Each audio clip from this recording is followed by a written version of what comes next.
My mom would be at all my sporting events. Let's say I was playing football, okay? My mother would be on the sidelines, and if the play on the field started going one way, my mother would run along like, Mark, get him, get him. I'd be like, oh my gosh. I'd get in the huddle with the other guys. They go, Mark, is that your mother? I go, no, I never saw her before in my life. See, the greatest gift my mother ever gave me, she believed in me.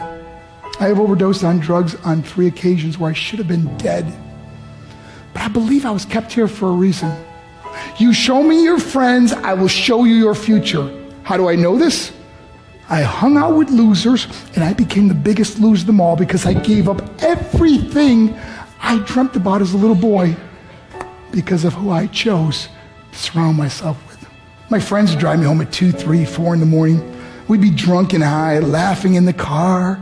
We'd pull up in front of my house in New York. They go, Mark, the light's on. I go, oh man, my mother's up. See, my mom wouldn't go to bed until she knew her son was still alive. I'd walk in, she'd say, hi, Mark, how was your night? I go, it was good, Mom, I'm just gonna go to bed. She goes, can I talk to you for a minute? I go, Mom, I'm tired, I'm just gonna go to bed. She goes, Mark, I haven't seen you all day and all night. Can I please talk to you? I said, man, just leave me alone. You bug me. I'd slam my bedroom door on the one person who believed in me. I was on a worldwide tour and we were wrestling overseas in Japan. After my wrestling match, I went upstairs in my hotel room and I fell asleep. There was a knock at my door at 3 o'clock in the morning. I got out of bed and I looked through the safety window and I could see it was a Japanese promoter.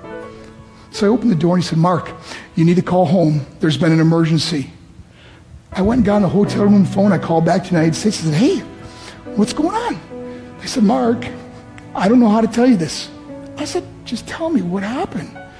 All of a sudden they started crying. They go, Mark, I can't tell you. I said, just say it. They said, Mark,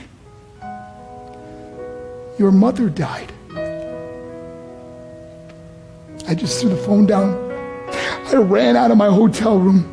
I took the elevator to the lobby, and when the doors opened up, I just ran out into the street. I mean, there was no cars, there was no people. It was 3 o'clock in the morning. And I walked down the middle of a street in Hiroshima, Japan, and I remember looking up and just saying, Mom, I am so sorry. I flew home for her funeral, and I was so nervous to walk up to her casket, so I just stood way in the back. And I kept looking from a distance. I kept thinking to myself, Mom, please wake up. Please get up. And then I finally got the nerve to walk up to her. And as I got closer, I could see my mom for the first time. I mean, she was so beautiful. She was dressed in white. I mean, she looked like an angel. And I just stood over it. I said, Mom, you are my hero. Everything I am, everything I hope to be was because of you. You loved me so much. You gave me a life. You're the only one that ever believed in me. How did I repay her? By getting drunk, by getting high, by getting stupid, by hanging out with losers? For what? All she ever wanted to do was talk to me. I wish I could talk to you now, Mom.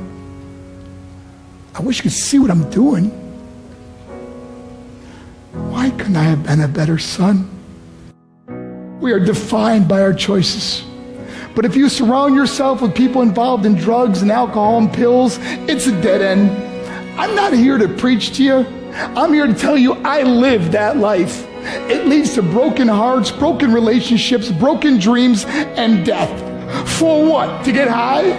If you have a mother or a father, when you go home, tell them how much you love them. See, my whole life was about being rich and famous. I had to be a millionaire. I had to win the race. I had to win the race at the expense of my marriage, my family, my friends. For what? To be all alone in the world? I learned what is truly important, and that is how precious this gift of life is, and our families, and how quickly it can be taken away. See, I no longer live in time. I live in moments. See, it's not what's in your pocket that matters. It's what's in your heart that truly matters. Love Love is just a word until somebody comes along and gives it meaning. You're the meaning.